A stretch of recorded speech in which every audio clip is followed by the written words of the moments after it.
everyone, and welcome back. Today I'm going to be reading a chapter from It'll Feel Better When It Quits Hurting, and I hope you all enjoy it, and you'll forgive me if I make any mistakes when I speak. Dyslexia gets the better of me sometimes. Anyway, so now without further ado, I'm going to be reading Earning Sainthood from It'll Feel Better When It Quits Hurting. When I was about 7, I learned from my great aunt how to make scrambled eggs. With this newfound knowledge, I decided one morning I wanted to treat my grandparents to breakfast in bed. I made eggs and toast, I sliced up a grapefruit and gave each half, and even made fresh squeezed orange juice. Since I had been helping my grandmother make breakfast all summer, I knew how to do each of these things, except for one, how to make coffee. They owned a silver percolating coffee machine that I had never been taught how to use. But my grandfather always had coffee with his breakfast, no exceptions, every morning. As I tried to figure it out, a commercial I had recently seen came to mind for Folgers Instant Coffee, where all you have to do is add water to a scoop of coffee. Smiling with my own resourcefulness, I began to make a cup of coffee. But with only one scoop, it didn't look dark enough no matter how I stirred it.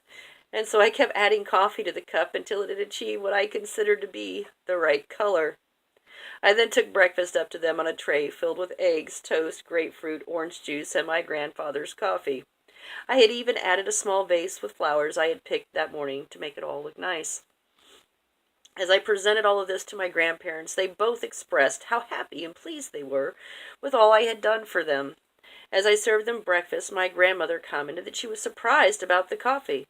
When had I learned to use the coffee pot? I, of course, told them of the problem and my solution to it.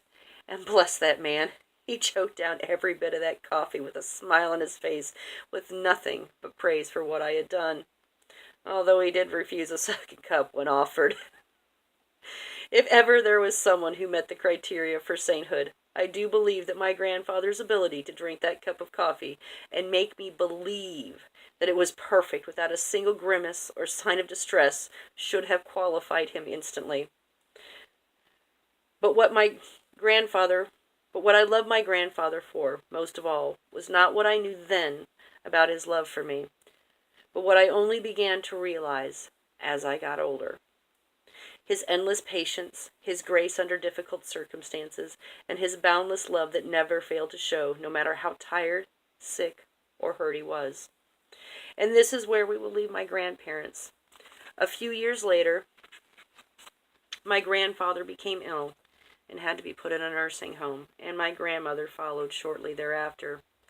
But I prefer for you to remember them like this, as I do, when Grandma ruled and Grandpa puttered, and they lived in a magical house full of treasures just waiting to be found. As with all roller coaster rides, there's always a staging area. It's a quiet place where you move slowly forward, but it's also full of excitement and hope for the ride ahead, and maybe with just a little fear of the unknown as well. Now that we've reached the head of the line, we'll wave goodbye to them as they smile and urge us onward, knowing that while it may be scary at times, it's going to be a great ride. So, little stories about my grandparents. I hope you enjoyed them. I loved my grandfather. He was such a great man. It wasn't just the coffee. He was kind and patient and wonderful. So, I hope you enjoyed this, and I'll see you guys again next week. Bye-bye, guys. Love you all.